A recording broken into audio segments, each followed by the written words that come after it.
this is the first big release from MCP since it was handed over to Linux. Today we're announcing MCP Apps are now live as an official MCP extension. Tools can now return interactive UI components that render directly in the conversation.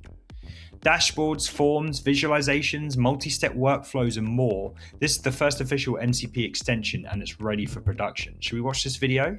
Because I've not seen this. I've just thought, that looks pretty interesting. I've seen a preview of this with Figma. Okay. Figma MCP.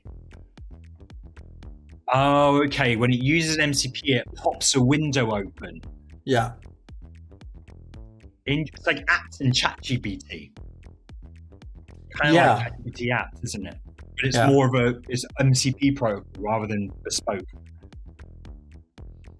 Now imagine having that also on your smartphone in the app. Yeah. Like there are so many things that are tedious to do, like I don't know, like with Notion, you can use Notion on your phone, but it's not really that nice.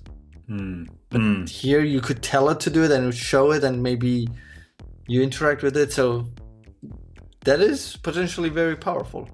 Building on the amazing work of the MCP UI and the OpenAI Apps SDK. So it's pretty much the same thing.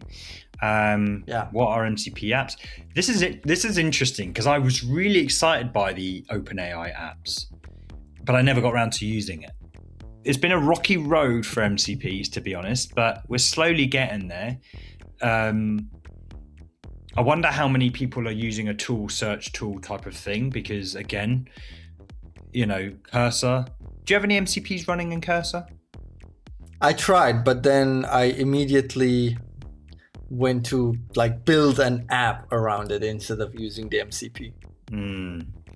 Point is, MCPs are getting there, and I like MCPs. I think they can make you really, really productive. This is part of a larger conversation on my show, Cmd+AI, which we stream live every single week. We discuss the news and all things related to AI in the world of design and web. Catch us next week and join in the banter.